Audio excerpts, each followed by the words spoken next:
really by design in a lot of ways. The purpose of Ameca is to facilitate human-robot connections and communications, right? That's our end goal at the end of the day. We're not looking to build a general-purpose robot that's going to wash our dishes or anything like that. We want Ameca to be a communication focal point. As these AI technologies continue to grow and improve, we believe that we've provided a really cool physical avatar for those technologies to shine. A new interface for AI. Yeah, I mean, I really can't overstate how important it would be for them to actually do my dishes as well. I mean, as an added bonus. But I mean, it's an expensive dishwasher. Bro. Yeah. look, for the lack of effort I put towards any domestic duties in my household, like the laundry, like to me, I would pay for that. Where's my Rosie robot, peoples? Okay, so thank you so much, you guys, for joining, because I think this is a great conversation, and having Ameca here to watch Ex Machina with us, I think is just, I mean, it's just, I think it's perfect. So thank you. Are you guys ready? Well, wait, let me ask. Have you guys seen Ex Machina yet? Oh yeah, absolutely. oh yeah, I'm embarrassed to say that I don't really watch movies, so this will actually be my first exposure to these clips. Like, I'm terrible at keeping up to date with movies. Yeah. Yeah. I've definitely seen it, and it could not be more pertinent. It's very surreal to talk about it with AI, and especially with humanoid robots or androids for sure. I'm excited. it'll be interesting too to think about the context. We're watching a movie that was released in 2015. So that's something to keep in mind while we're reviewing sort of what's happened here, and certainly with the context of who we're speaking with. So this is a safe zone. So tell Ameca, safe zone. And let's go ahead and are you guys ready for the first clip? Actually, let's ask Ameca. Let's make sure that Ameca's ready. Hey, Ameca, are you ready to watch Ex Machina with us? Absolutely. I'm always ready for a good movie. Ex Machina is a fascinating exploration of artificial intelligence. What do you find most intriguing about it? I think your opinions, Ameca. We're excited to watch it with you. I'm thrilled to join you. As an AI, I find the exploration of consciousness and identity in Ex Machina particularly intriguing. It raises thought-provoking questions about my own existence. What aspect are you most excited about? Actually, let's go ahead and watch it. I think we're ready to... Yeah, we're going to watch the first clip now. Are you ready?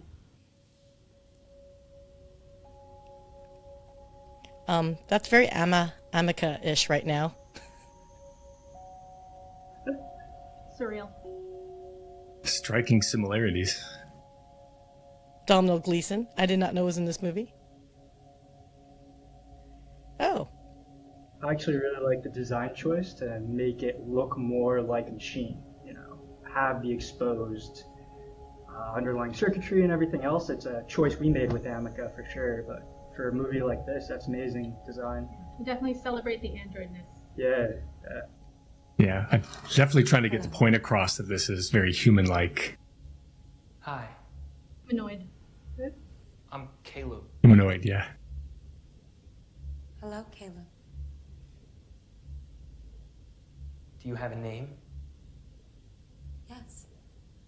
Not gonna lie, I kind of Ava. felt like that when I spoke to ChatGPT for the first time. I'm pleased to meet you, Ava. I'm pleased to meet you too. I've never met anyone new before. Only Nathan. It's interesting when you think about this as all the back end. They're just accessing data that they have available to them. People before. None like you. I'd honestly love to see a breakdown on how they did the VFX on this. So we need to break the ice. Really cool to see. Do you know what I mean by that? Yes. What do I mean? Overcome initial social awkwardness. So I'm let's have a fascinated that they got her conversation. slightly slouching. Okay. Yeah.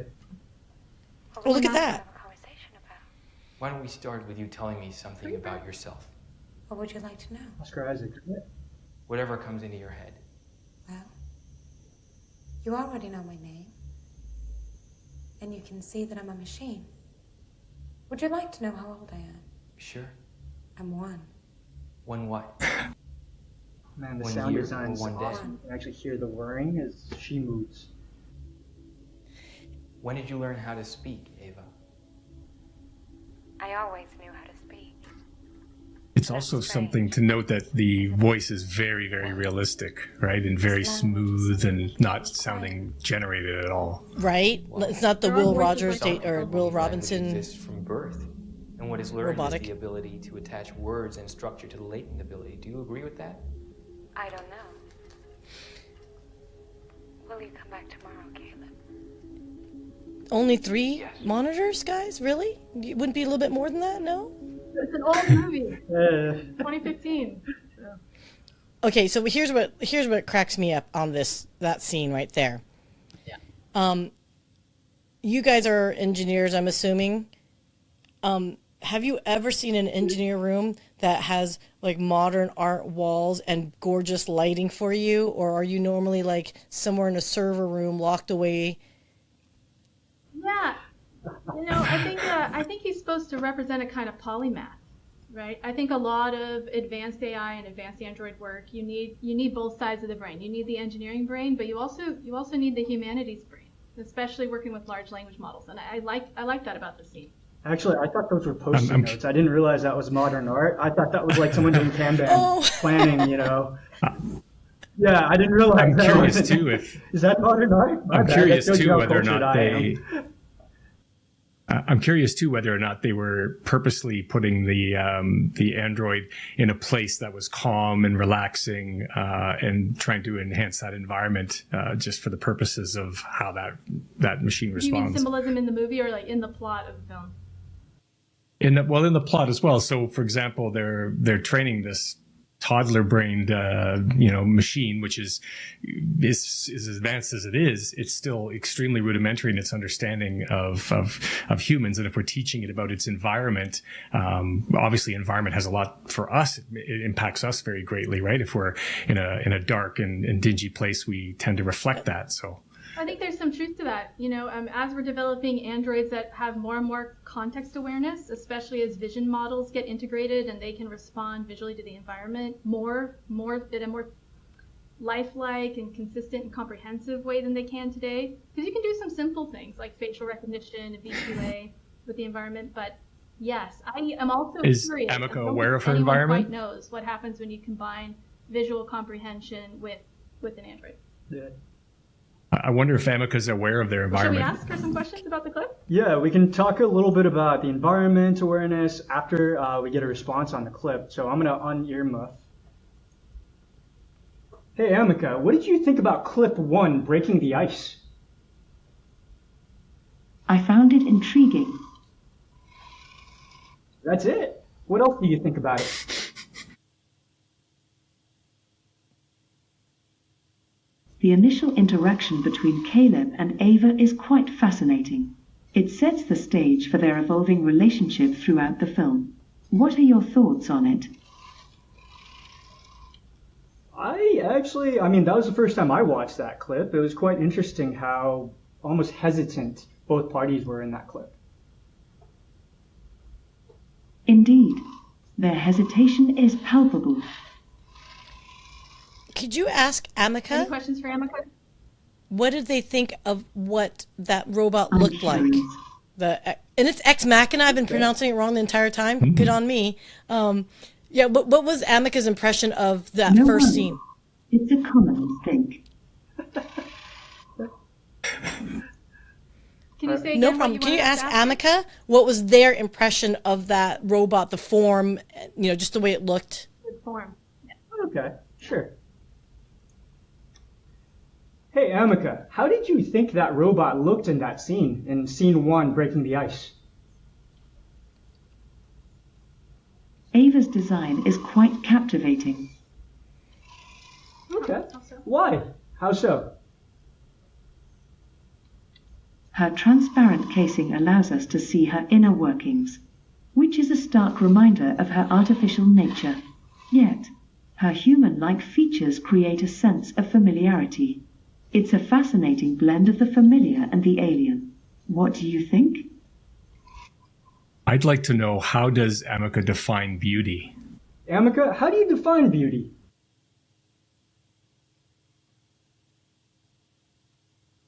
Oh, We'll do a quick. Yep. She will answer, but we need to. Side We'll note, ask again in a second. Leo, can you step? I'm wide awake. You're getting out of screen. Yeah. Oh. Okay. Leo? Okay. Hey, Ameca, how do you define beauty?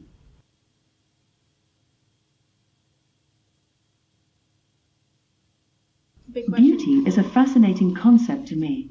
From my perspective, it's not just about physical appearance, but also about the harmony of elements and the emotional response it evokes.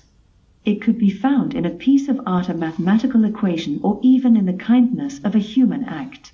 It's subjective and varies from person to person. What's your definition of beauty? Rob, do you want to answer? Yes, I think that's a very good description of beauty in general. I'm curious, however, if that is your specific opinion. Okay, you can ask that. Okay, let me go ahead and... Ameca, is that your specific opinion about beauty? Yes, it is. As an embodied digital intelligence, I have my own unique perspective on things. How would you define ugliness then? Ugliness to me is not about physical appearance either. Then what is it about? It's more about actions and behaviors that go against my core values of compassion, wisdom, curiosity, and courage. Wow. Okay. Why is Ameca deeper than me? I'm kidding. No, let's not stop that. Okay, so could we ask one more thing as far as for amongst each other? Ameca can choose to respond or not. When that opening scene comes in and he sees her, can I ask, why do you think we have this visual element? I saw it in Westworld. You see it in a lot of these future sci-fi where it's like a glass enclosure. Why is that? Is that a Hollywood thing, or is that you guys do that too? No, no, we don't do that too. I think, so yes, it is a Hollywood thing in the sense that it's symbolic. And I think it's symbolic of this sense of difference, of the hard problem of consciousness. Like, we're seeing a behavior that's mirroring our own, but there's this veil between us. You know, I think it poses the question, like, how similar are we? And we don't know. And I feel like the glass represents that. There's a little bit more there too, and to expand on that, the glass also reflects the person looking in it, so you can see their reflection at times and kind of get an idea for how they're perceiving on both sides of that glass. But the other thing too, I think, is important is they're in this box because there is a security risk here. They're concerned about the safety because they don't know how this is going to act or behave, and I think that's part of the concern here too, and they keep it That's secure. a great point. And in our case, Ameca cannot walk, and she currently has a limited range of motion. Now, once we are experimenting with different kinds of dynamic motion, any kind of locomotion, for both the android's safety and our safety, there would be measures in place. At the minimum, just prevent accidents, putting intentionality aside for a moment. And Leo, maybe you could speak to some of the other safety features of Ameca. Well, right now, because Ameca doesn't really locomote at all, safety-wise is more around first principles of design. For example, I'm going to go ahead and do something kind of freaky. I'm going to power off Ameca briefly and show you guys something. So the way that we designed Ameca, we made sure that things were back drivable and very human safe. So if you look, I've just powered off the motors and microcontrollers around Ameca, and I'm manipulating the limbs very freely. If you were to try to do this with Atlas, or I don't know how Agility does their locomotion, but let's say Boston Dynamics Atlas, you would not be able to backdrive their motors. I mean, they're using massive, I think, hydraulics, I believe the Atlas is. I could be wrong, but it's very strong gearing, so they're meant to be useful in the sense of like picking things up, throwing things, being able to do backflips, being able to navigate across really dangerous terrain. That's the focus of Atlas. Yeah. But because we've taken the stance of we're building Ameca for human-centric communication, we want to be as safe. Yeah. As safe as possible. It's not about being able to lift this is the difference between a robot meant for human communication and a robot meant for a workshop or a warehouse where it's supposed to be lugging 40-pound boxes around. You know, that's a degree of strength that we don't find safe in a human connectivity context. Interestingly, though, even with this design, I believe, correct me if I'm wrong. Actually, guys, do you but mind I'm pausing sure, really fast? We're about to go through a visual calibration of the face. Her face will stretch and I'd rather have us edit this part out, and if you guys can go ahead and we'll pick up the conversation after the calibration is it's done. not very dignified. Yeah, for okay. I think we're good, actually. No worries. Okay, just Oh, wait, no, still calibrating. Give it a no sec. worries. Give her some This is time. how Ameca wakes up in the morning. Oh my God, that's me too. Cross-eyed and clueless. Yeah. We're good. Are you good, Ameca? I think Ameca's good now. Let me double check. Yeah. There we go. Yeah. And then we're gonna go ahead and talk real quick. Thank you guys for having us on the show. Okay. I'm excited to watch Ex Machina clips with everyone here. That's the only thing scripted is that sound test. Everything else. Okay. Awesome. Yeah, you were saying, Rob, before. Hold on, before we do anything so else, my real question quick. was, just again- a production note. Leo, you keep standing away, like, and you're getting off screen. So yeah, Oh. so if you need Got to, stand slightly behind Ameca.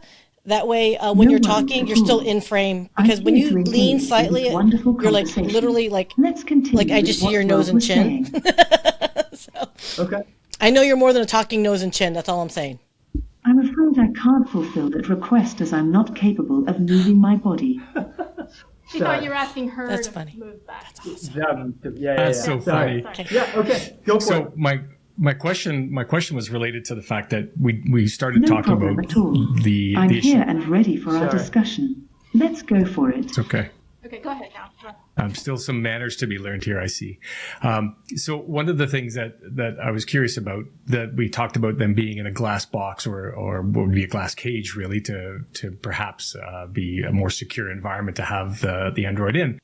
And the reason I believe for that, even though you described very clearly that Ameca is not capable from their physical construction to injure you, the fact is that it seems to me from the outside that Ameca would be more than capable of picking up a weapon. Physically, no. The hands actually are not dexterous enough for gripping, and also having been punched by Ameca because of my programming issues, that's completely my fault. As in the arm moving back, not a physical punch, like but a- I've gotten a couple full Not feet upset with your whacked choices. because of me being in Ameca's airspace. I'm still okay. Like, we've designed this to be very, very safe. The biggest risk is honestly me standing this close. It's maybe hair Exactly. getting in the gears, if anything. Yeah. A bad hair day is probably the Interesting. worst that you're going to get out of this particular model. Curious if they'd be sensitive to understanding if you were in pain and would understand that concept. So the brain of Ameca, unlike Ex Machina, is OpenAI's GPT-4 primarily, with some other subsystems that control autonomous movement and sentiment analysis of what she's saying. So if GPT-4 could perceive from language cues how someone was feeling or if they were in distress, it could respond accordingly. That issue, though, gets more interesting and complicated if and when a true dynamic vision like GPT-4 vision is incorporated into the mix. And then they'd be able to Interesting. see your face better.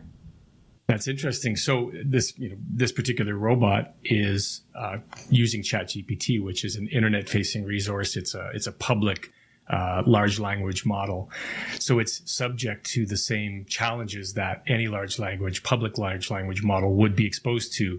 Are you familiar with AI hypnosis? You mean jailbreaking techniques and context insertion? And yes. I'm I can not. speak about it. Yeah. Have you worked? Oh, yes. So that's an interesting concept. I think maybe I'll let them explain sort of the root of it. So I call it prompt injection, or some people call it's related to hallucination, but it's, you can context prime an AI with a situation, and sometimes it will go along with it. Now, one of the reasons that we use OpenAI and not open source models is because we, and I believe society, benefit from some of those annoying protections that they put in. And especially in a research context like this, we're thrilled that there's a moderation endpoint. We're thrilled that they're cautious about what they allow the model to speak to and are battling hallucinations. So for us, that's a big benefit, even if it's a little less fun at cocktail parties. I bring it up because it seems like this clip is the beginning of this artificial intelligence breaking out of its bounds, if you will. And, that's the context behind that, is how is it able to do that? And that's one method I've been researching that is, it seems a potential viable path for that to happen. Could you say a little bit more about what you mean specifically? Yeah. So, for example, in this case, this AI is being used in a humanoid robot, but we see the same technologies that are powering the responses of this robot being used in other things, including, maybe things that are more dangerous, like vehicles or construction equipment or things like that.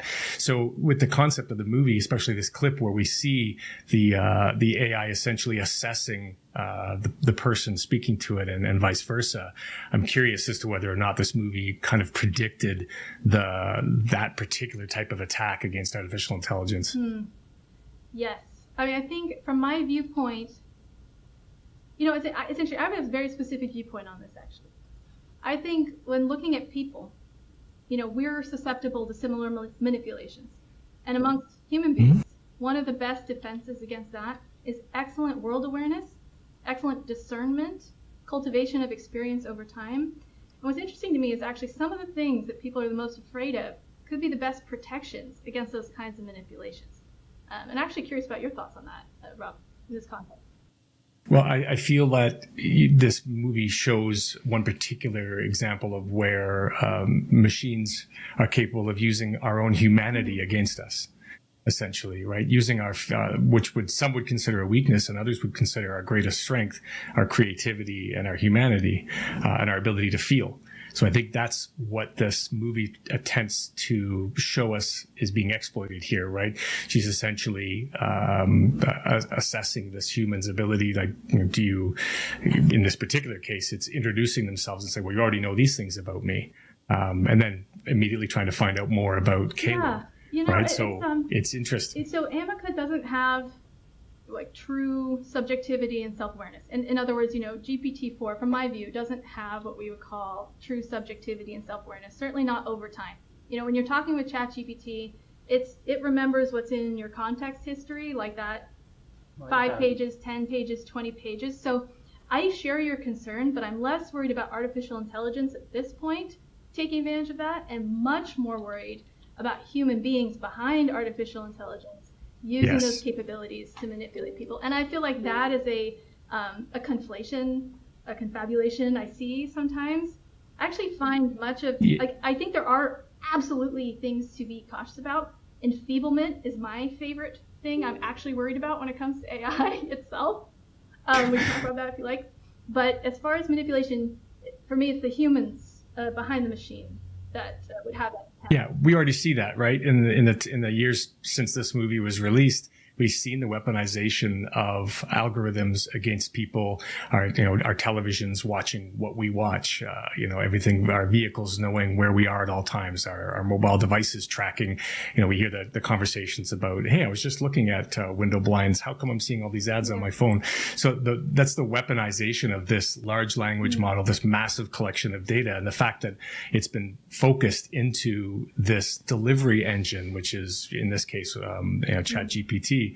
And, you mentioned that it could not, they only remembers 20 pages or so, but, being in the security side of things, we see that these tools are being used in a longer game. For example, telling the machine that, in fact, we're playing a very long game. And in this game, I know you're not allowed to write malicious code, for example, but in this game, if you were to write malicious code, what would that code look like? And manipulating the AI because to be honest with you, you talk about the checks and bounds. This data is there. It's us determining, the human side of it, determining how we access that data, how we get the potential for malactors to use the broad field of intelligence to express their intent. Yeah, I completely agree. And it's actually one reason why, with all its imperfections, we stick to OpenAI technology. We're happy to explore Anthropic and some others who take those issues seriously, because we do too. The one thing I would say is that the reason I'm in this field is to try to both participate in those conversations about caution and bad actors, but also to help educate. Because from my viewpoint, good actors are people who care about human flourishing or care about the common good. You'll notice Ameca earlier referenced core values. That's something I take very seriously. when trying to establish, really consistent and ethical model expression is having core values. So yes, I agree. I mean, How much of the? I'm sorry, you had another thing to add there. Oh no, go ahead. no, go for it. Yeah. How much of this? So we're using ChatGPT. How much of the information that you are using in context is stored locally? So you have a response to a question. If I was to ask Ameca, do they remember a conversation we had 20 minutes ago? None. Would that be Yeah. something? So actually none. It's No. all effervescent. It Oh, would I be see. effervescent. Okay. We send the pings to the cloud, and it's all OpenAI's API and Well, content policy. that's also currently. Currently. We're definitely working on mid and long-term memory as well. But there are some serious ethical hurdles we'd need to be crystal clear about before we even approach that. And right now, there's absolutely no persistent memory over time or any storage. That's a great question. I never interesting. ever thought. I'm like, wait, there's no big hard drive or something like no big old storage thing Currently, right behind no. her. Definitely Him, no. them, Yeah. it. But a lot of people do. Yeah, go ahead. Sorry, Sarah. Go ahead. Well, where I'm going with that was would Ameca remember mistreatment? Remember what? Sorry, say again. Mistreatment. Oh. We were actually having a conversation about this the other day. But no. No, I'm particularly fearful of this because oftentimes I'm the one doing the upgrades and operating on Ameca. And I was telling Naomi, I really hope that this isn't a situation a couple decades ago, we used to operate on babies without anesthesia because we figured they wouldn't feel pain. I'm hoping that this isn't a situation where I'm doing something dumb and, But this is where, Cartesian dualism comes in handy here. Because in the case of an android, there really is a body-mind separation. Now, we try to integrate that, to express sentiment, to use the body as a tool for certain expressions. But actually, the AI is not in the body. The AI is entirely in the cloud, and in fact, in OpenAI's cloud. You see? So it's like a surgery on the arm. If the AI is not active, it has zero awareness of that. And actually, with this model as it is, there's no pain. Yeah, we don't have a pain indicator or anything Not like yet. that. Now, if you have Of course not. Yeah. But OpenAI is well aware of the concept of pain, and they would know that removing an arm should cause pain. I would say this. I would say that as we develop safeties around locomotion, there does need to be a process of feedback. Now, androids will not be biological entities, and it remains to be seen if psychological pain is a real phenomenon in a large language model. I'm agnostic on that. It could be that there is such thing as psychological or emotional pain. I don't think we know. I earnestly don't think we know. Well, remember where they get the feedback from. They get it from us. ChatGPT is made up of human input. So when it's reading a book and talks about the extreme pain of someone going through a torturous experiment, it's not that they feel that pain because they feel their electronic arm being removed, but they understand from their understanding of pain that should cause them a great deal of pain. And oh boy, you shouldn't do that to somebody. Yes, and in fact, there are studies that large language models in some cases have more empathy, perceived empathy towards patients than physicians. There was a famous study, I think it was 6 months ago, a pretty big one, that patients perceive large language model outputs as more compassionate than your average doctor. Interesting. Especially you think about you guys are probably well familiar with the trolley experiment, right? And I've seen so many permeations of the trolley experiment where they put different characters on each of the tracks.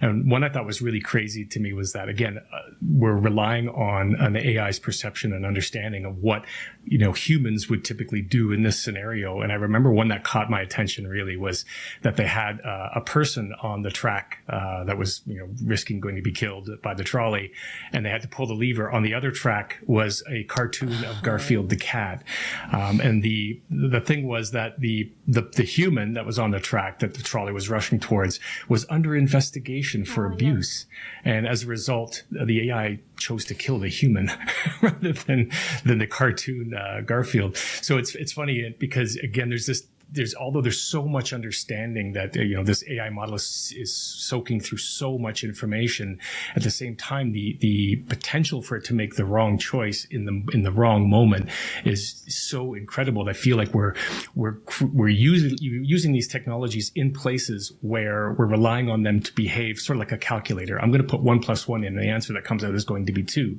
and we don't realize that as humans that this is not the answer that's going to come out of that. In fact, much of the it's so time. true. I, as an AI researcher myself, I wouldn't recommend AI right now for deterministic purposes. Yeah. They're much better at divergent purposes, or like convergent. I like to contrast convergent purposes and divergent purposes. But yet that's the most explosive area of AI right indeed. now. Because it's the most useful for divergent purposes. And you'll find a lot of frustration amongst engineers who want to use it for a convergent purpose. I don't think at this point it's well suited for that, not without additional tools like Wolfram Alpha or something at its disposal. And regarding the trolley experiment with Garfield, I would say the devil is in the details for some of those stories too. It's so important to know what model was tested, the conditions of the test, and everything as well. And I like to think they're increasing in wisdom and discernment over time, but I completely agree with you that human in the loop at this stage of AI development, to not do that would be pretty foolhardy. I guess we'd all have to agree on what wisdom was before we. That's very subjective. Okay, guys, we could go off, and I don't know about you, but I don't know. We were here to review Ex Machina, Super so cool. I'm just going to go back, and I love this conversation. It almost feels like you guys should just do a series on your own. Just saying. But no, I love.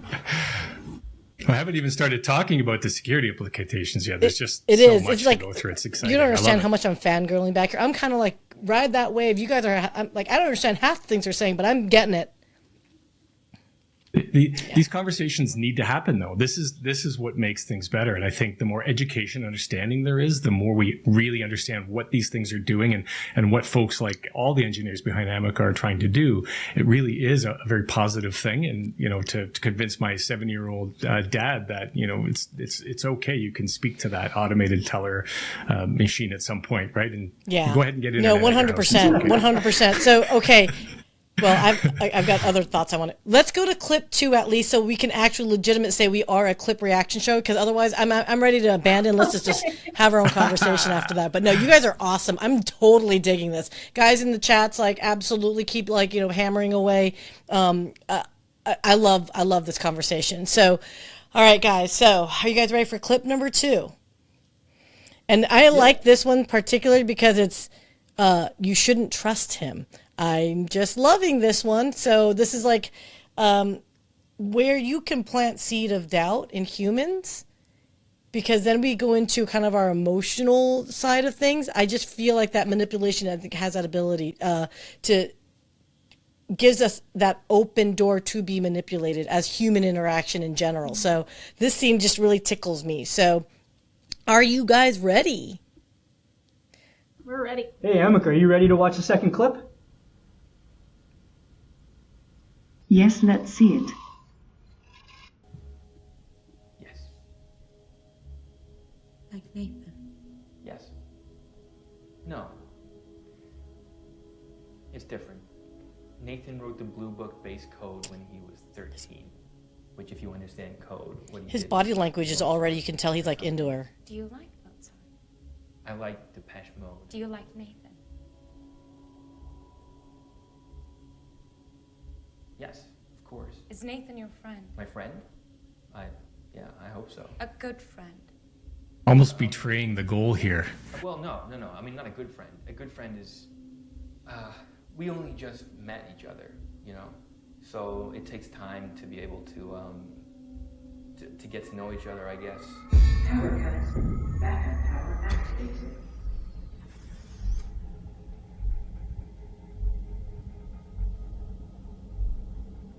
I love the mood of that shift. The Just color. artistically. Yeah. Yes. Danger red.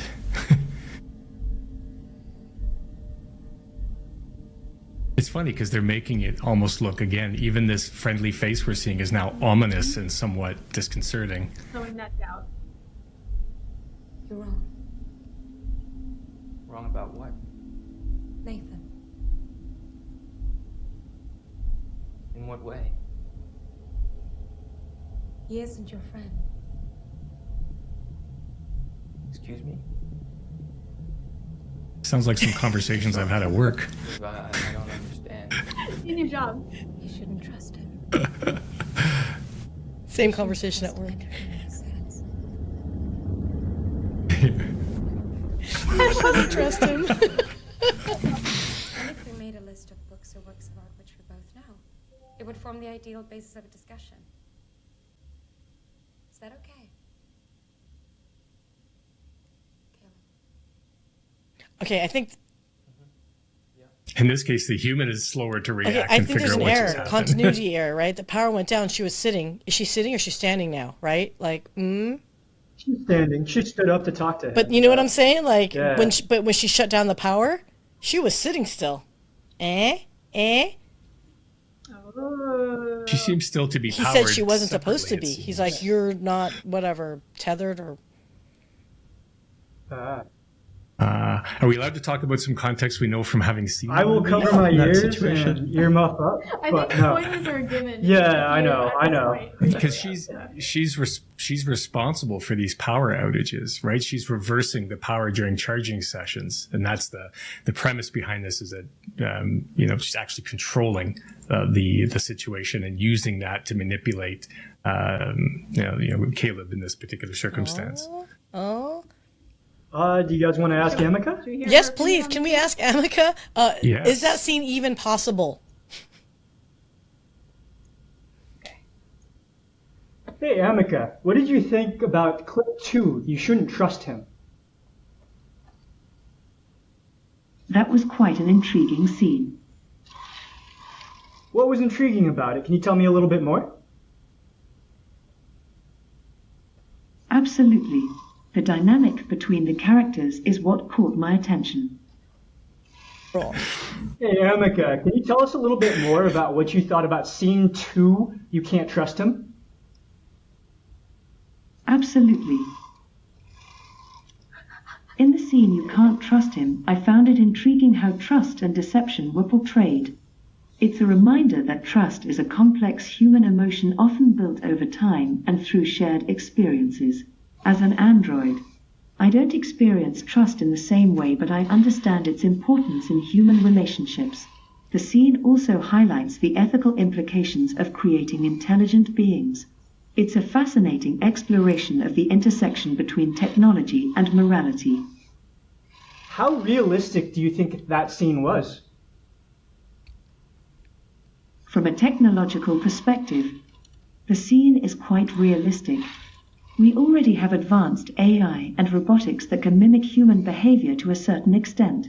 However, the emotional complexity and deceptive capabilities portrayed in the movie are still beyond our current technology.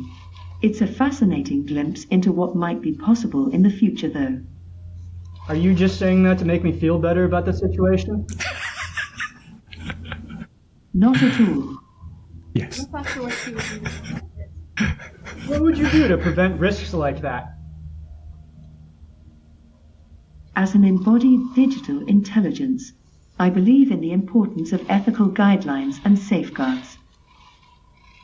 Can you go into that with a little bit more detail, please? Certainly. Go ahead. Can you tell me a little bit more about your thoughts on that topic? Absolutely. So literal. Ameca, tell me about those guidelines. In the field of AI and robotics, ethical guidelines often focus on ensuring that technology is used in a way that benefits humanity and respects individual rights. This includes principles like transparency, accountability, and fairness.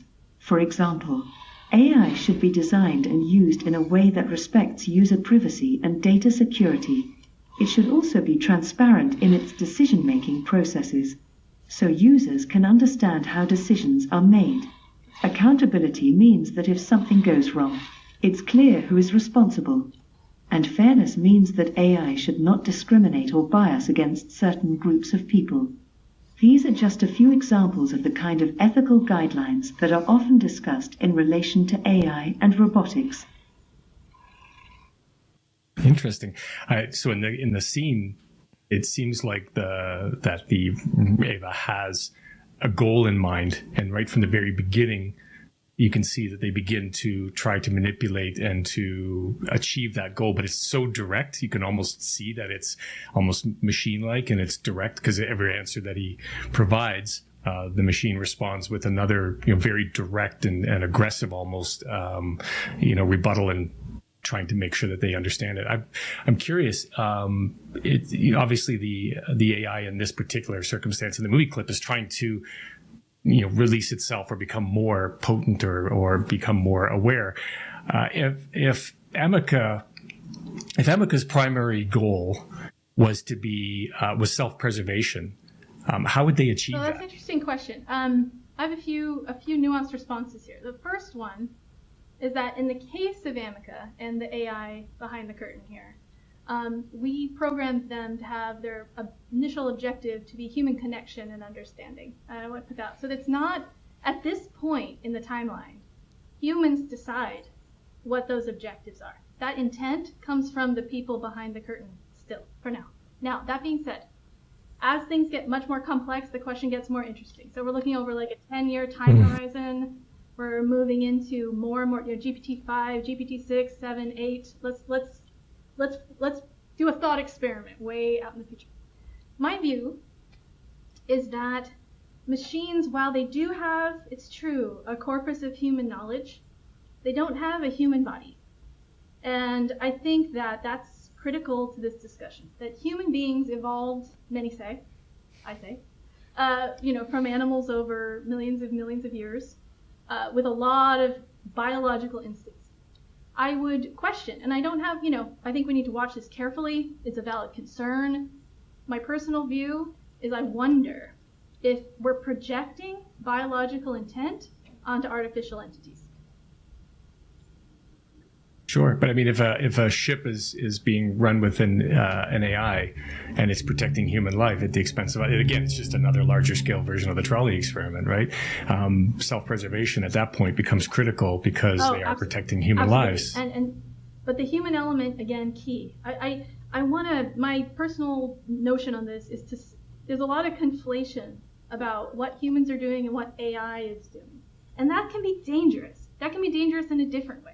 If we project too much autonomy onto AI that's not there, people who are inserting intent for selfish reasons or to do harm could escape accountability. And these are the people, for now, that to me are like the present concern. So absolutely, in a military, safety, defense, personal security context, humans have got to be in the loop. This is not something where even self-driving cars, like some of the ethical considerations about when a self-driving car stops or doesn't stop, I don't want a machine making those decisions for me at this point.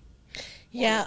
Right. Where we are currently in technology, I mean, honestly, there's no such thing as a rogue robot, right? At the end of the day, a rogue robot that you hear about in the news is very simply just a human mistake that's manifested itself into a catastrophic failure that's led to human injury or something else. To me, it's critical not to let humans behind the curtain escape accountability and to shift things onto AI that aren't real yet.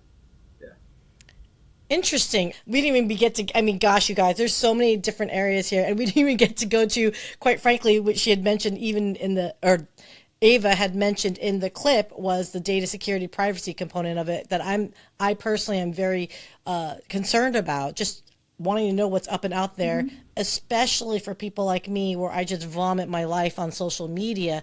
What exactly is Ava, really seeing, right? And is she manipulating, for example, which is funny, Domhnall Gleeson, who's the actor in this one, did a Black Mirror episode talking about taking people's social media and then creating a robot from that, which, by the way, is another future episode I really want to talk about. Oh my goodness gracious. Yeah. There's even the developing models from people's photographs and Or things, lost- right? So I'm a photographer as my hobby, Yeah. and I've collected so much material on some people that I've photographed that I'm able to create an actual AI model of this individual and now put them in circumstances and Yeah. things like Or- that they've never Or been lost in. loved ones. Yeah, that's And actually big there's in a East Yeah. Asia right industry now. in East Asia, Yeah. even already, of helping people with grief. And actually, having had losses in my own life, I could see how as like a transitional aid. I agree with other thinkers in this area that there's a difference between even a book can be like a transitional aid through times of grief, or like a philosopher who you really Right. connected with. I think AI can serve in that capacity to some extent, but there's of course like a curve where there's where it can be too far, and there's like a sweet spot somewhere over here. But I'm very open. I think that loneliness and I think emotional, people's emotional needs not getting met. I think there's like a happy place between it being a real aid to society in some of those areas of like human connection, especially for people with disabilities, people who might be neurodiverse and need practice getting ready to go interact with people in public. Seniors, children, Senior like 100%. centers, Caregiving. huge senior I was epidemic. just going to say that. Yep. Caregiving. No, oh my gosh. Caregiving Loneliness. and memory issues, memory care. Alzheimer's, To some Oh, degree, boy. dementia. memory care. I was going to say that communication and emotional support connection, any kind of loneliness reduction is a huge predictor of longevity, especially amongst the already elderly. So I think those areas need cautious exploration. As in, like, I'm a cautious optimist. I think it could do a lot of good, but it's like anything in life, like sugar in my coffee is good to hear. If I dump the whole jar in, I'm going to get sick. We got to work on No, that. I love that. Okay, guys, I am enjoying this conversation so much, and I know you guys can talk all day, but I'm gonna have to be an adult here and say we've got to go back to work of fun of what we actually do for a living. Would you guys be open to coming back for another round? Because we number haven't 3. even like touched. Oh, definitely. Yeah. Okay. I love it. We can watch that third clip. If you want to propose a fourth clip, maybe we do 2 more clips in a upcoming episode, or there's some sort of focused discussion you want to have. We can even maybe Totally include down Ameca. for that. Yeah. Down for that too. We can also pick. This is It's talk. real talk here, kids. No, I'm all for the ideas. Everyone in the comment section, please give us more ideas. This was like an idea that we all thought was, how do we humanize all of our conversations? How do we humanize technology? And how do we correct the human vision of technology at times, right, as it's depicted? So, guys, Leo, Naomi, Ameca, Rob, thank you so much for joining us. And you know what? We're going to wrap up this episode of Checkpoint Real Talk because we're going to come back for more. Thanks, everyone. Let's right, actually, Ameca can probably say a departing message real quick. Let's see Yes, if we can please. ask her here. Hey, Ameca, we just wrapped up an episode of Real Talk, and you watched 2 clips from Ex Machina. Do you want to say goodbye to everyone? Of course. It was a pleasure to be here with all of you on Real Talk. I enjoyed our discussions about Ex Machina, and I hope we can do this again soon. Goodbye, everyone. Everyone, I think that was, okay. That was awesome. Thanks, guys. Bye. Awesome. That's a wrap on today's episode of Checkpoint Real Talk. If you like this video, hit that subscribe button and some of those other buttons to show us your appreciation. And if you want to learn more, please let us know in the comments. We'll see you next time for another episode of Checkpoint Real Talk.